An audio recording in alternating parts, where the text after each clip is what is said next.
said, Ms. Kaufman, earlier that the breach was due to a misconfigured server without proper authentication. So was this sort of like an exposed IP address? Is this a password issue with authentication on the server? What actually happened?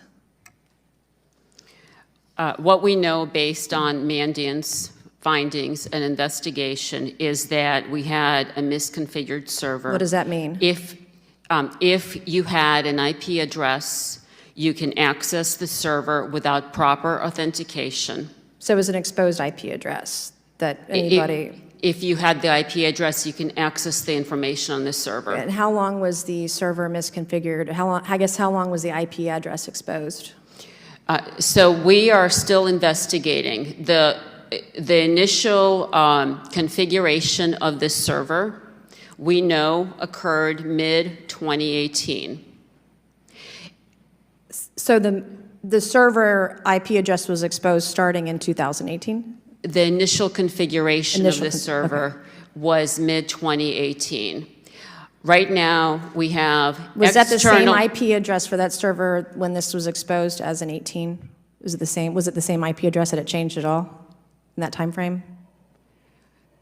From the time it was configured to the time that the breach had, did it have the same IP address that entire time?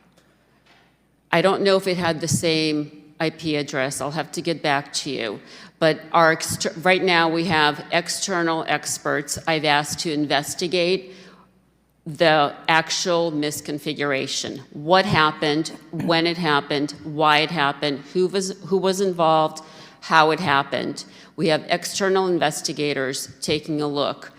Once I have more information... Is the person who, the individual or the team of individuals that set up the servers in 2018, and well, we don't know when it was misconfigured, but let's just... Are those individuals still employed or still a vendor of DC HealthLink? The individuals or the team of people that set up the server? So that's why we're doing an external investigation, to identify who was involved in setting up all of the configurations, all of the settings, when that server was being integrated with Slack. And our suspicion is that it happened over time.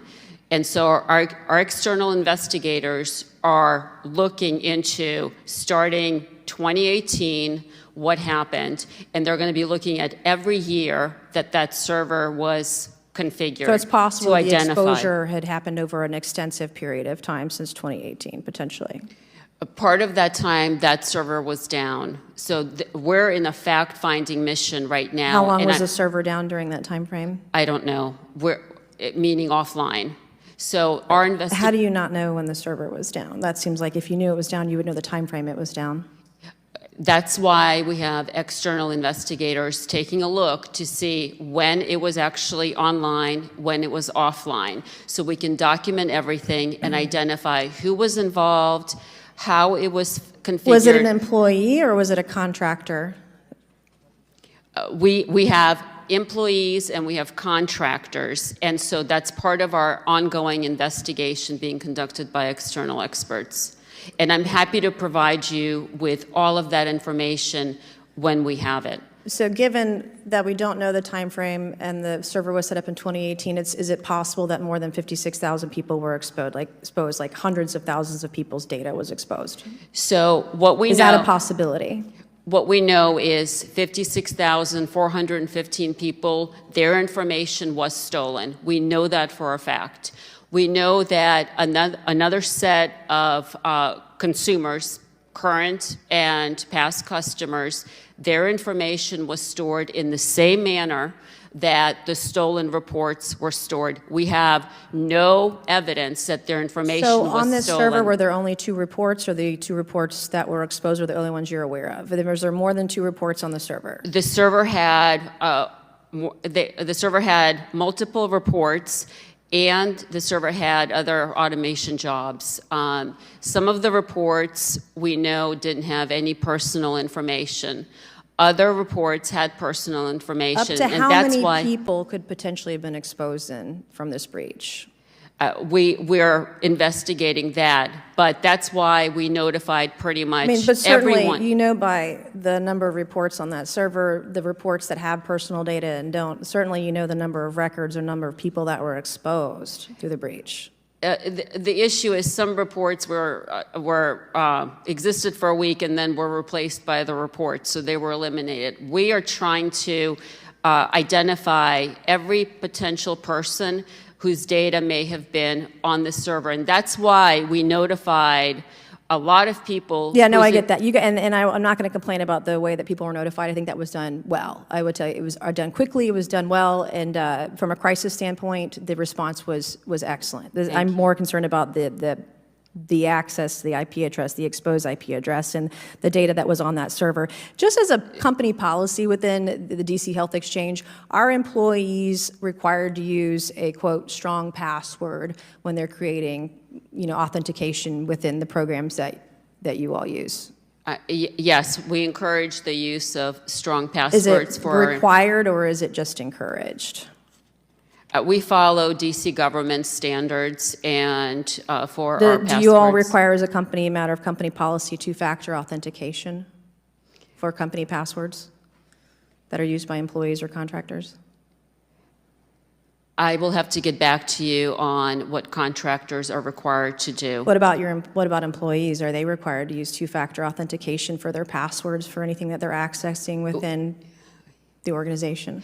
Yes, it might be helpful to give Are you... they required to use two-factor authentication? Yes or no? Multi-factor authentication Okay. is required to access your systems, like your cell phone, your email.